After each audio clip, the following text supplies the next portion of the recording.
emotions. Show him your positive energy. Shake your body, shake your hands, clap your hands. Sing his name. Then say Guru Maharaj Ki.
We're about to begin the Havan. Before we do so, let us close our eyes for a few moments and meditate on the lotus feet of Acharya Dev.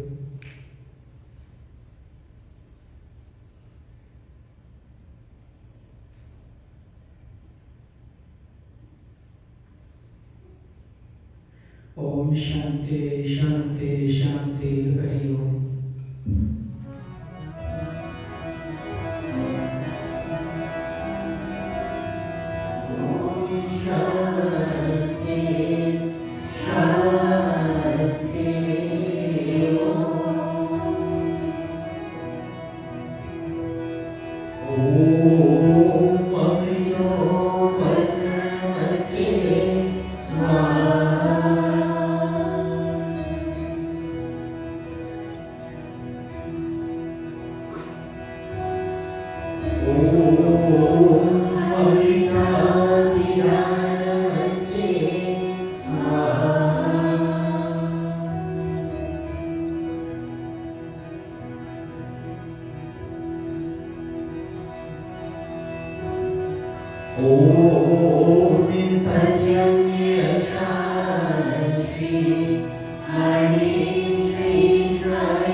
Beautiful. As we saw.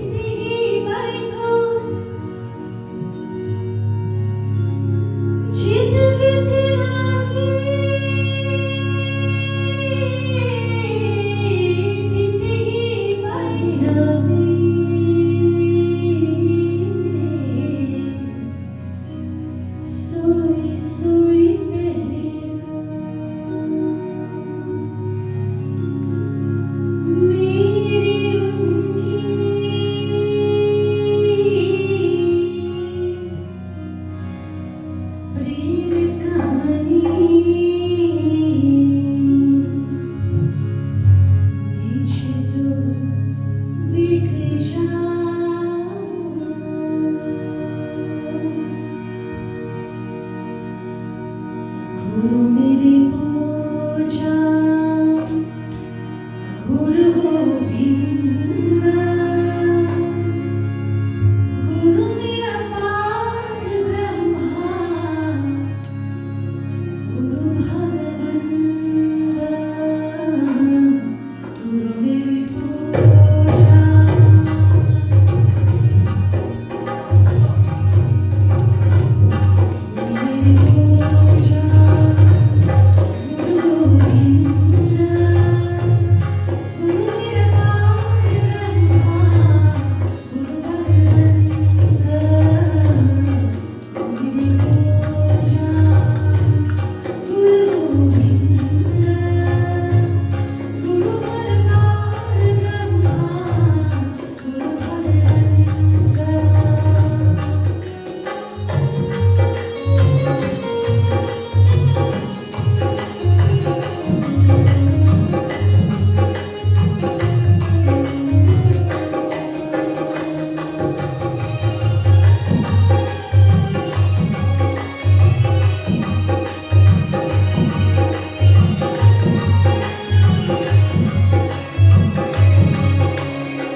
Beautifully done.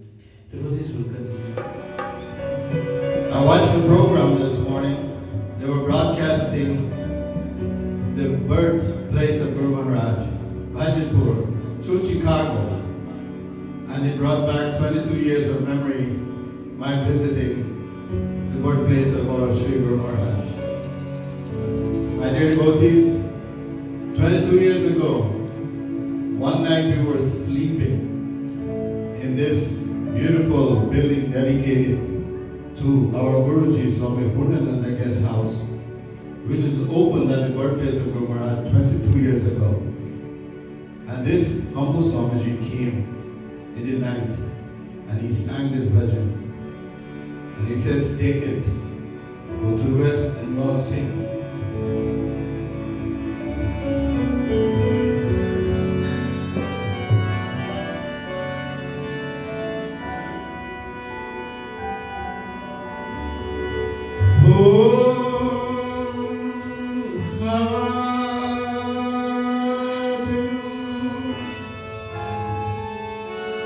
Yat Mahabharatam Nirkar Sagarnitam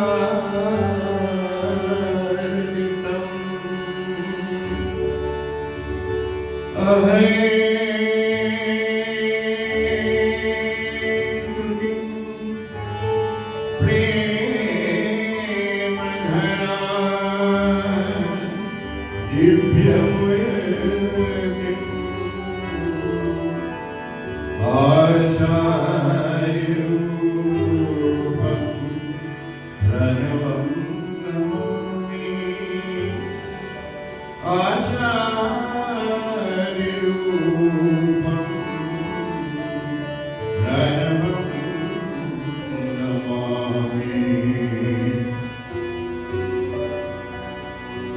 Oh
usually.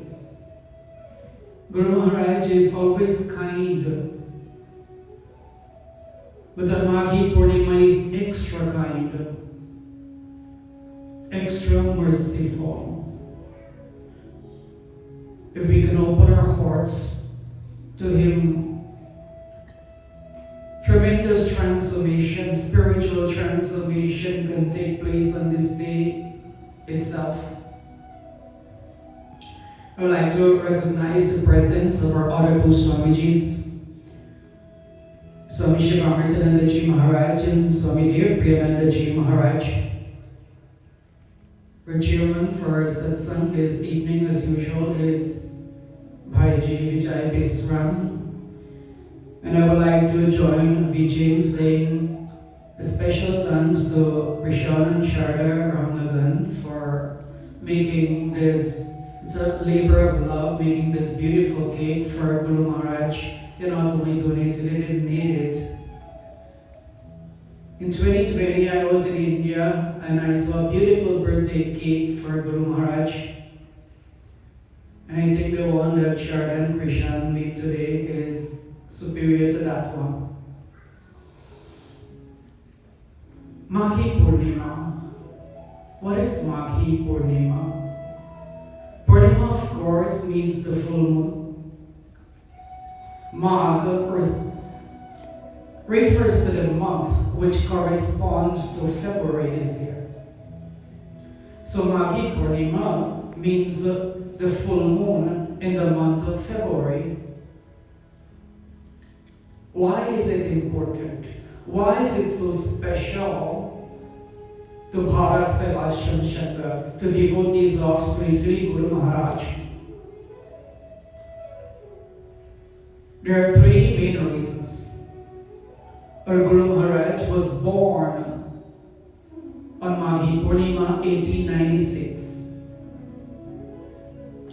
Our Guru Maharaj attained the highest spiritual enlightenment in 1916 when he was merely 20 years old.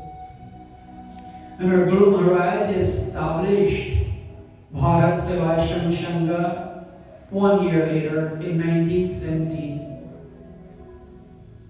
A great organization which has been serving the people of India and abroad for many years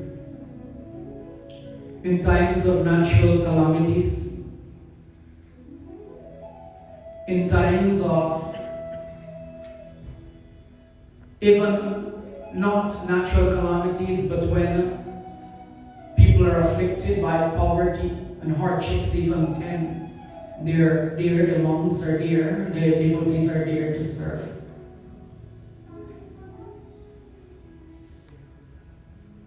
I will recap briefly the circumstances surrounding the birth of our Guru Maharaj, and also briefly his life, that we might understand our good fortune in coming in contact with a master, a great Guru of the highest spiritual order. How blessed we are in this Chaupai from Ramcharitmanas Tulsidas Christ. Shri Ram Jai Ram Jai Jai Ram Shri Ram Jai Ram Jai Jai Ram Shri Ram Jai Ram Jai Jai Ram Shri Ram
Unfortunately, this world, we all are seeking happiness, but we're not finding it. We might find it temporarily, but it goes away after a while. Everything in this world changes. That is the very nature of this world. Kabhi khushi, kabhi gham. Sometimes we're happy, sometimes we're not. That is life. Vishnu Charan Das was a pious devotee of Nila Rudra. Nila Rudra is a form of Lord Shiva. But yet, he was facing a tremendous difficulty in life. It seemed as if everything he worked for would be taken away from him by dishonest people. And even the courts seemed to be siding with the wrongdoers. What was he to do? When we face crisis or crises, it can have one or two effects on us. If we are devotees of God, it can break our faith in God. We might say, why? I'm trying to follow God and this misfortune, it is better I not follow. That can happen to us. Or if we are fortunate, it can push us to seek God with greater intensity. That, Lord, you are my only refuge. As one master said, when Divine Mother whips us, if we can hold on to her skirt, soon she will have to drop her whip and lift us up because we are her children. Fortunately for us, fortunately for the world, Vishnu Charan Das decided that he will seek God with greater fervor. And so he took a vow that for 1 year, he will spend every night in prayer, meditation, singing praises of Lord Shiva. And he kept his word to the letter. Is it easy? Was it easy? No. We all know that even if we stay up all night for one night, how we feel the next day. But here was this devotee who was determined to practice sadhana, to please God. The Chaupai says the Lord always manifests himself to man just exactly according to the measure of devotion and love he cherishes in his heart.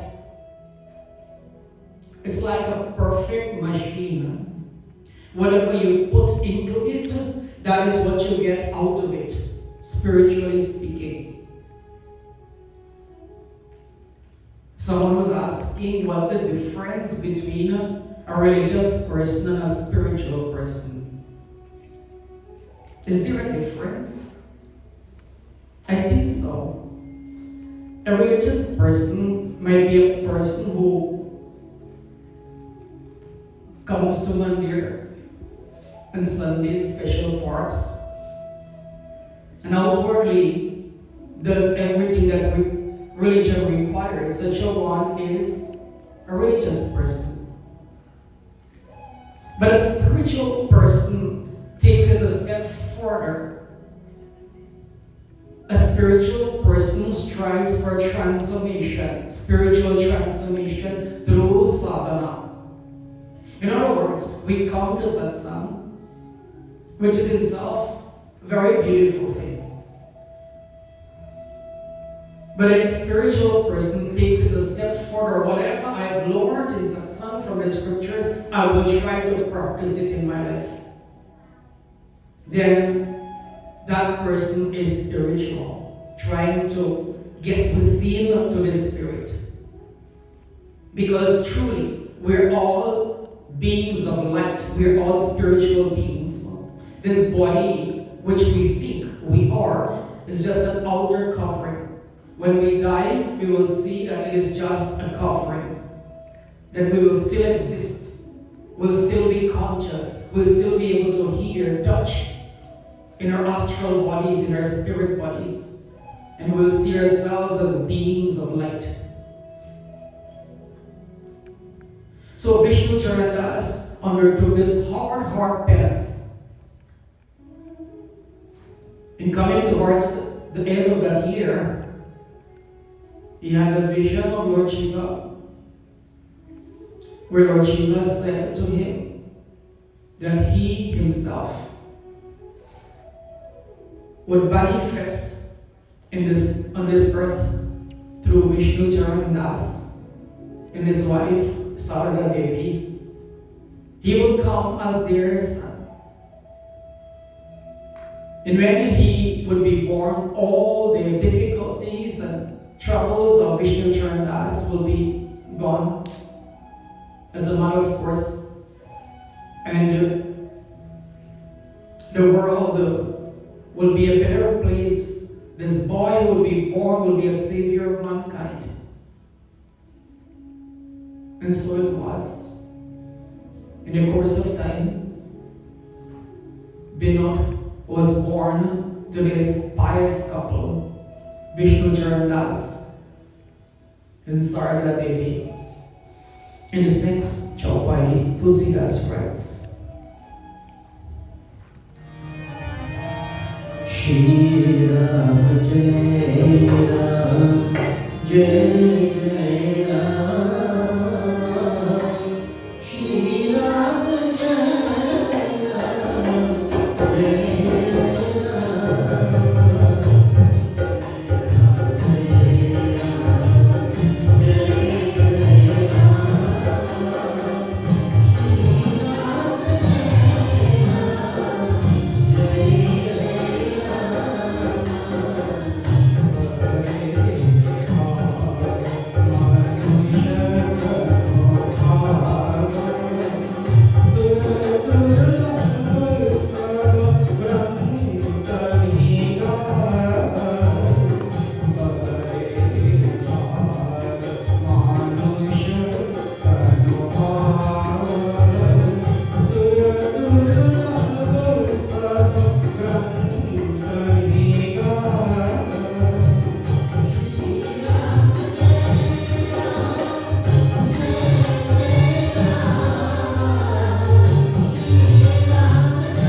As Binod grew up, everyone could see he was quite different from ordinary children.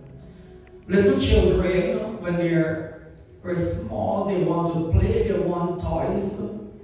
But baby Binod was not interested in toys. His mother will sit in meditation in front of the altar of Lord Shiva, and Binod will come and sit in her lap, and he too will go into meditation. And as he grew up, the number of hours he spent in meditation increased dramatically. 8 years old, he was spending like 10, 12 hours every day in meditation. Can an ordinary child do that? No one taught him. Swami Purnanandaji said he was a born yogi. And he describes the wonderful experiences he had as he meditated, the joy which he unlocked within himself, the bliss. He persisted because he knew that the goal of human life is God realization, and that is why he came to set an example to us. The Chaupai says, it is a great good fortune that we have this human body. This human body is so precious. This human body has everything that we need to find God. And that is the goal of life. I will not merely say the spiritual goal of life, I will say it's the goal of life. To realize God. Guru Maharaj later said, Laksha kya hai? What is the goal? And he answered, Mukti hai, Mahamukti hai. First, find God, and then become a light to the world to help others find God.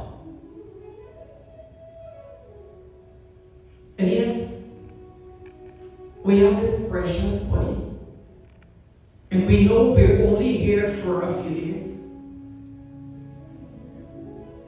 Do din ka zindagi hai na? Do din ka mila?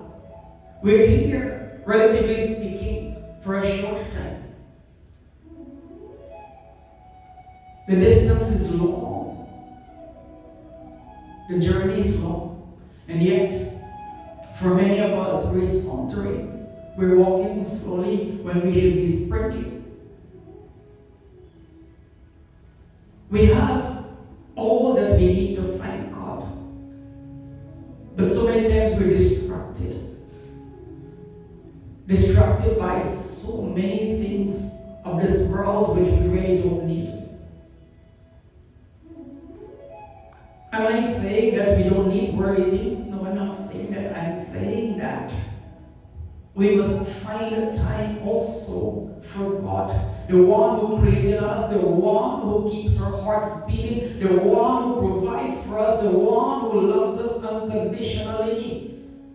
The least we can do is to give at least a half hour every morning and a half hour before we go to sleep at nights to Him in prayer, in meditation. Or else we'll find that before we know it, life goes away quickly. It seemed as if it were yesterday I was pitching marbles in the streets. Where did the time go? Time flies.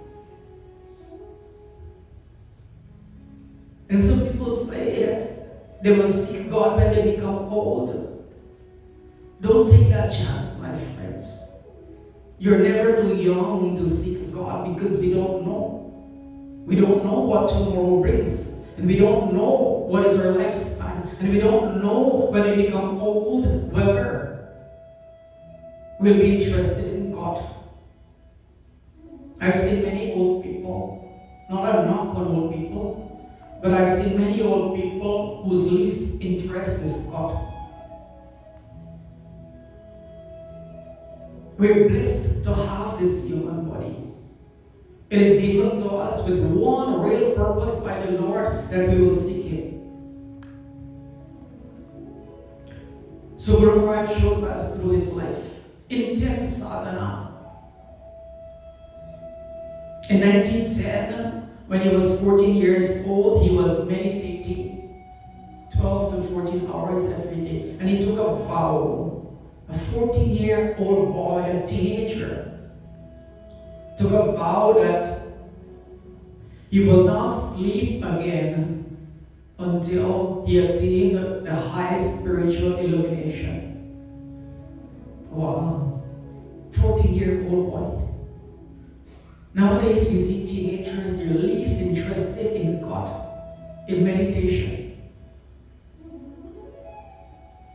But this 14-year-old took a vow that he will not sleep again. It was a startling vow. But whatever he told his mind that he would do, he did it to the letter.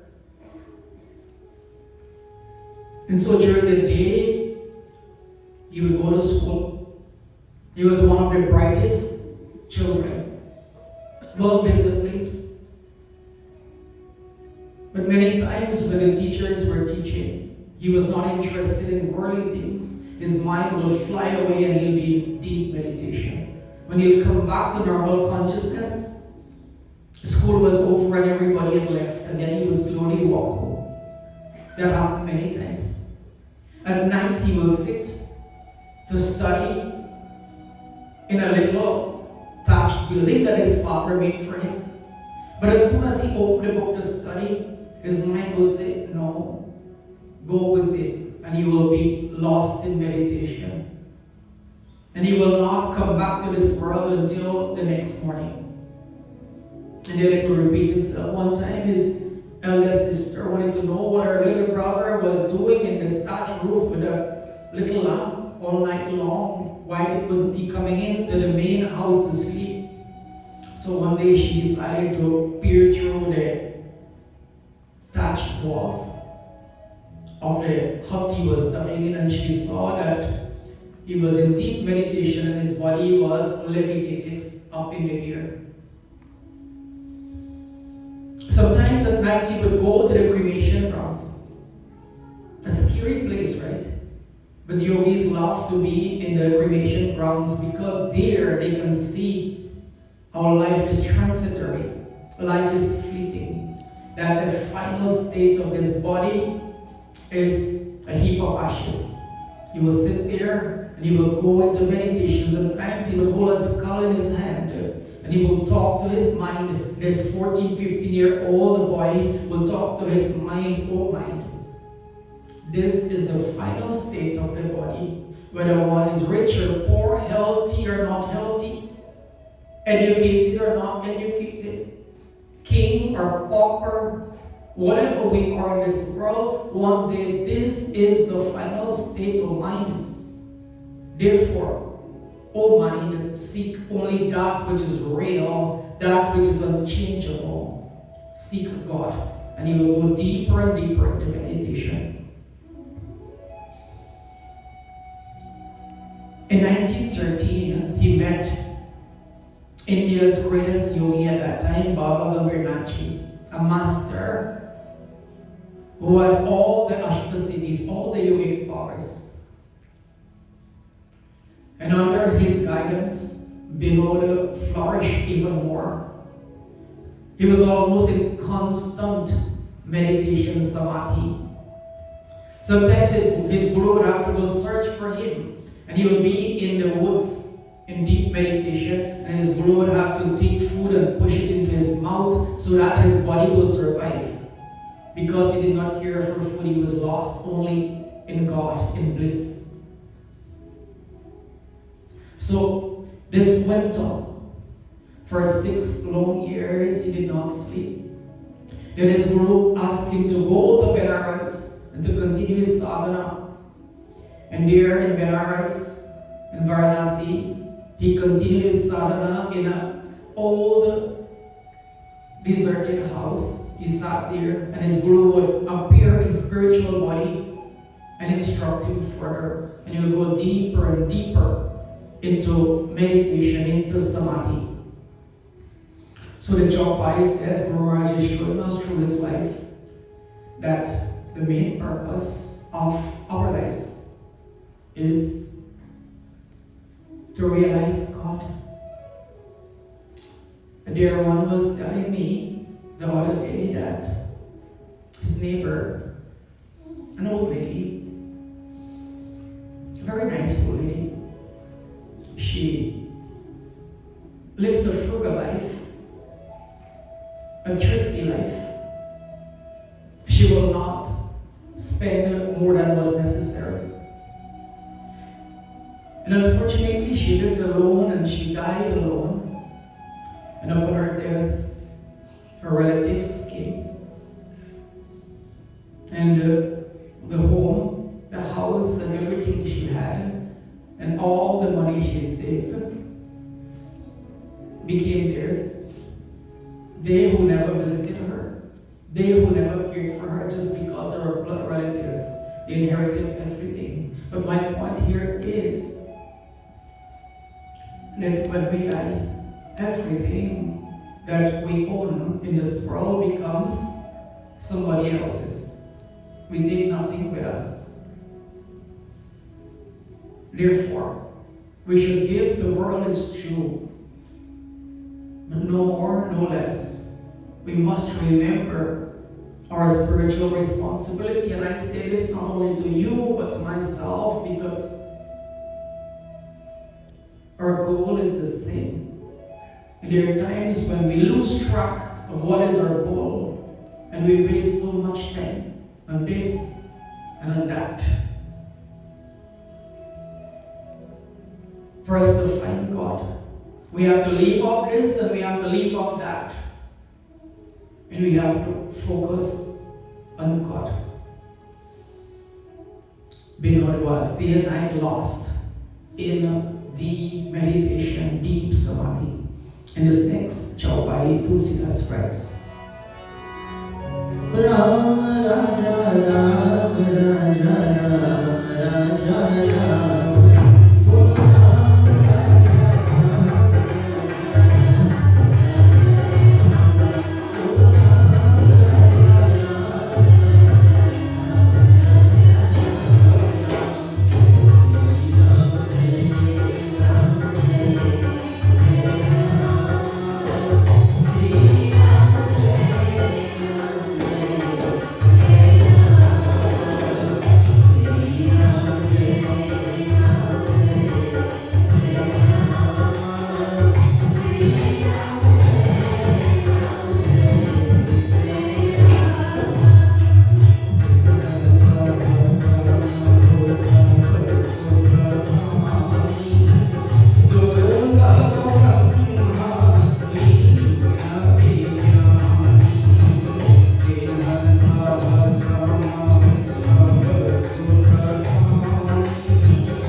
The Lord Krishna says the same in Bhagavad Gita, that out of millions, hardly one realizes God. And here we have this divine being who practiced incredible sadhana. It was coming to the end of the 6th year. where he did not sleep. He himself said that. And from his lips an untruth never came. He said he spent 6 years with no sleep, or with very little sleep, meaning that he didn't consciously go to sleep. There are times when he felt sleepy, he would get up and he had 2 huge clubs and he would swing them 5,000 times. And when his body was invigorated again, then he would sit and go into meditation. I'll quote Professor Ninian Smart's words to describe his final enlightenment on Maghi Purnima 1916. He said, the white-clad Binod was then a brahmachari dressed in white. White-clad Binod sat under the Kadamba tree in the jungle. Near him, the crowd of villagers and pious youths chanted God's names. The great white moon glanced through the leaves and branches. Binod had that final, overwhelming sensation of being merged in God, in being fused with the bright light of the holy power which pervades and sustains all this universe. The final goal of God realization, total liberation, was his at the tender age of 20 years old, through incredible sadhana. And later, he declared, I have again come down on this earth. Oh, the afflicted, the distressed, the dejected, seek refuge in me. I shall lift you up from all sins. Our Guru Maharaj says that. An ordinary being cannot say that. Only one who has realized God and merged with God can say that. He said that he has again come down on this earth. Oh, the afflicted, those who are afflicted, those who are distressed, those who are dejected. He says, seek refuge in him. And he promises that he will lift us up from all sins. What a wonderful promise by our Gurudev. He's so kind, he's so merciful.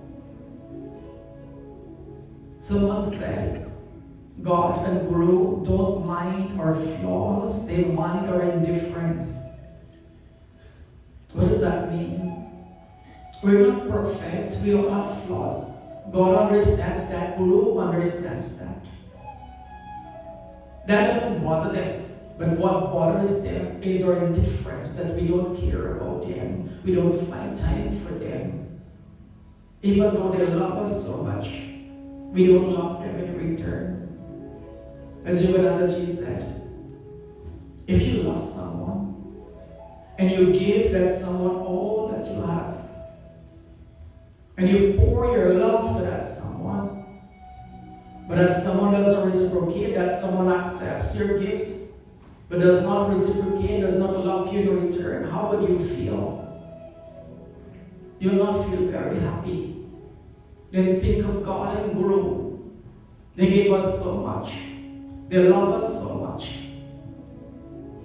How it must break their hearts when we do not love them in return.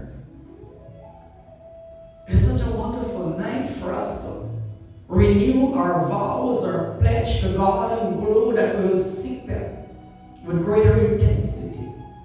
In this concluding doha, Tulsidas writes,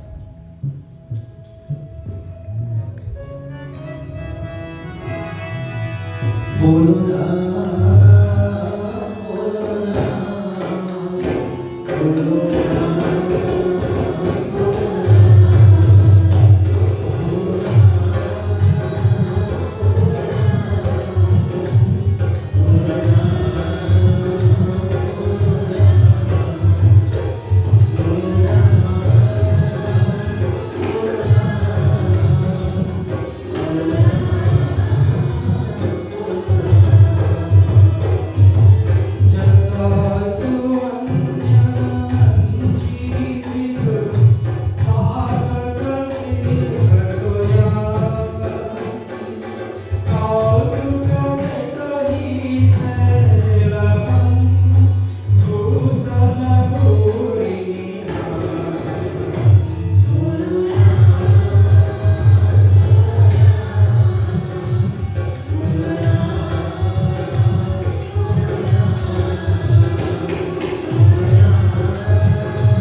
incredible. And you might say, well, that was Guru Maharaj, can we do that? But here Ramcharan Manas offers us a shortcut, as it were. The Doha says, by applying this magic ointment, Tulsidas calls the dust of the Guru's feet a magic ointment. By taking the dust of the Guru's feet and applying it to the eyes, the aspirant becomes adept and wise. It's not a literal meaning only, it is a spiritual meaning. To take dust of Guru's feet means to totally surrender to Guru. Patanjali says that one of the ways of realizing God is to surrender to a God-realized Guru. And Guru Maharaj says the same, that he will lift us up from our sins if we totally surrender to him. He's so gracious, he's so kind. But let's end with the story. I think that is, the story is the basis of the Dole Utsav.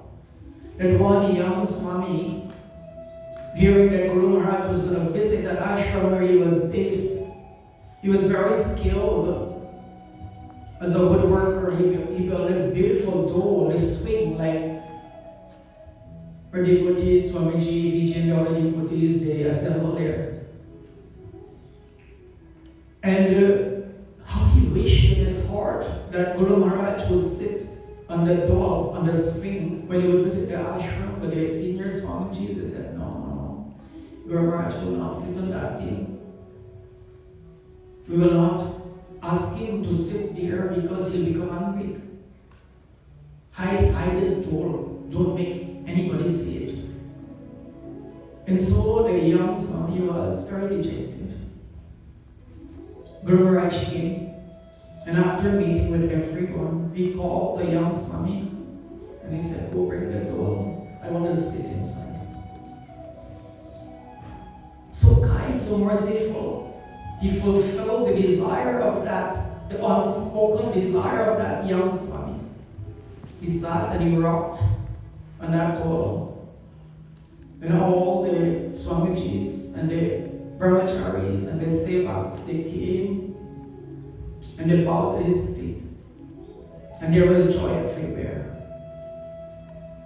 So kind, so gracious, our Guru Maharaj, even the littlest, the most minute of love we offer to him, he responds 1,000 times more. There's a Bengali song whose words go like this. The boatman beckons. The boatman means the Guru. The boatman beckons. Come whoever wants to cross. If we want to cross this Bhavasagar, our Guru is calling us. Come. Come quickly. He says the rain and storm bursting. It's going to get much worse before it gets better. It's not that I'm a pessimist, it's reality. That we have a little happiness for a while and then sorrow comes, troubles come, stress comes, hardships come. It will always be like that if we do not tune in to God and Guru. The rain and storm bursting. Comfort men and women. The Guru is calling, Guru Maharaj is calling, comfort my children, come quickly. The moment of crossing is fleeting. Unfortunately, the boatman will not be there all the time for us. Not because he will disappear, but because our time is limited. We don't have all the time we think we have. The moment of crossing is fleeting. Before this life comes to an end, let us hearken towards the boat where the Guru is calling us, that he might take us across the Bhavasagar. Dear beautiful souls, Kabir says, if all the land were turned into paper and all the seas turned into ink and all the forests into pens to write it, they will still not suffice to describe the greatness of the Guru. So true.